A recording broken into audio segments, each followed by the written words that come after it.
Esquerdista López Obrador é eleito novo presidente do México com mais de 50% dos votos nas eleições deste domingo. O resultado oficial será divulgado hoje, mas os principais rivais de Obrador, José Antônio Meada e Ricardo Anaya, admitiram publicamente a derrota. Como nós dissemos aqui, porque no Brasil, o Brasil olha para o próprio umbigo, ou quando olha para fora é só para os Estados Unidos, eventualmente para a Europa, não olha para o resto do mundo. Nós dissemos, inclusive na entrevista com Ciro Gomes, qual é o significado, que estava líquido e certo que López Obrador, Andrés Manuel López Obrador, seria eleito o presidente do México. Lá pela Constituição de 1917, que está em vigência, 1917, né? É proibida a reeleição e não há segundo turno tal, não há segundo turno, o mandato é de 6 anos.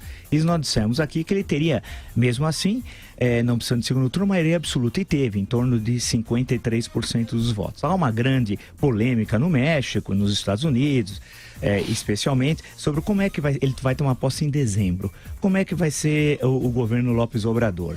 Esses paralelos que a imprensa internacional estão realizando com Lula e Chávez é de uma idiotia pantagruélica. São gente que não tem a mínima ideia, nem sabe onde fica o México, né?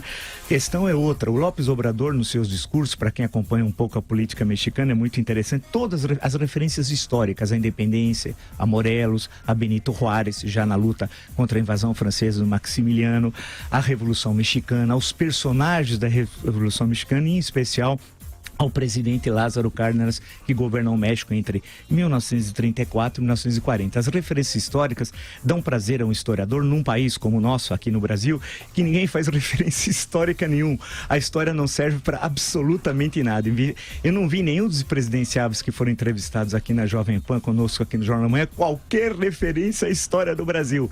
E isso não é um fenômeno brasileiro, é um fenômeno recente, porque na história do Brasil, antes a elite dirigente, a elite política, conhecia história, conhecia a teoria política, conhecia a sociologia e fazia as devidas referências. Digo isso porque eu leio os anais parlamentares, agora por causa de um livro, inclusive meu, que está saindo sobre discurso. Isso é uma coisa presente. Na Argentina, idem. As referências históricas são presentes, mas no México mais ainda. No México, que é o país da América Latina que a história é mais importante e as referências são muito fortes. Por quê? Foi a grande independência da América Latina. Foi a independência mexicana, foi um processo épico, né? A luta de Benito Juárez, um descendente indígena, presidente no México, contra a invasão do Maximiliano na metade do século XIX, e a Revolução Mexicana, que na prática abriu a era das revoluções do século XX, que não tem nada a ver com marxismo, socialismo, não tem nada a ver. É um produto estritamente mexicano tal. Então a história está presente em todo lugar. López Obrador vai ter agora o desafio. Ele já foi prefeito do Distrito Federal, que é uma bomba ser prefeito do Distrito Federal, agora vai ser o presidente do México. Vamos ver as articulações, num momento complicado. O PRI caiu fora, mais uma vez, porque já tinha sido derrotado em 2000 e 2006 pelo PAN, Partido de Ação Nacional. Dominou até o ano 2000. O Mário Vargas Llosa chamava o México de ditadura perfeita. Tinha eleições e sempre ganhava o PRI, fraudando e tal.